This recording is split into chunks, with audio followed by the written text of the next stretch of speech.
ভালো থাকবেন কথাটা খুব বেশি ব্যবহার মনে বা সামনাসামনি হচ্ছে, বলা কি ঠিক হবে? যদি দোয়া অর্থে হয়, তাহলে সেটা জায়েজ, আল্লাহ উল্লেখ করুক আর না করুক। আর যদি মনে করা হয় মানুষ এমনি ভালো থাকুক, তাহলে এটা ঠিক হয় না। তাকে বলতে হবে আল্লাহ আপনাকে ভালো রাখবে, এভাবে শিখাতে হবে।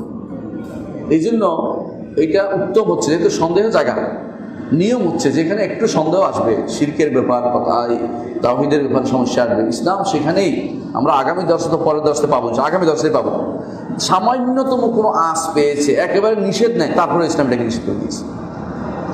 আগামী দর্শে দেখবেন দাসী কি আমার দাস বলতে নিষেধ করেছে, নিজেকে অহংকার আর বেজে।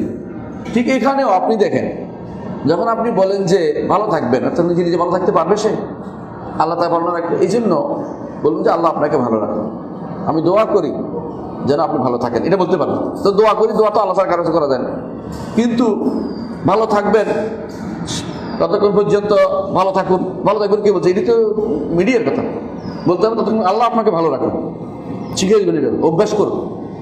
লিসানটা এমন একটা জিনিস, অভ্যাস করলে ভালোটাই আসে। আপনি দেখবেন কোনোদিন আমি হযরত সাল্লাল্লাহু আলাইহি ওয়াসাল্লাম বলি না, খেয়াল করছেন? অভ্যাস করছি, জীবনেও আসবে না, এটা আর হযরতটা শব্দটা আসবে না, বাদ দিয়ে দিছি।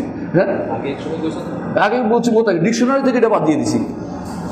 তো না, এটা বহুত আগ থেকে বাদ দিছি, মানে অনেক আগে, মানে সম্ভবত এটা মদিনা থেকে আসার পরে অল্প কিছুদিন পরে বাদ দিয়েছি। দেখছি যে আল্লাহ কি কোন দিকে নিয়ে যাচ্ছে এটা আমার।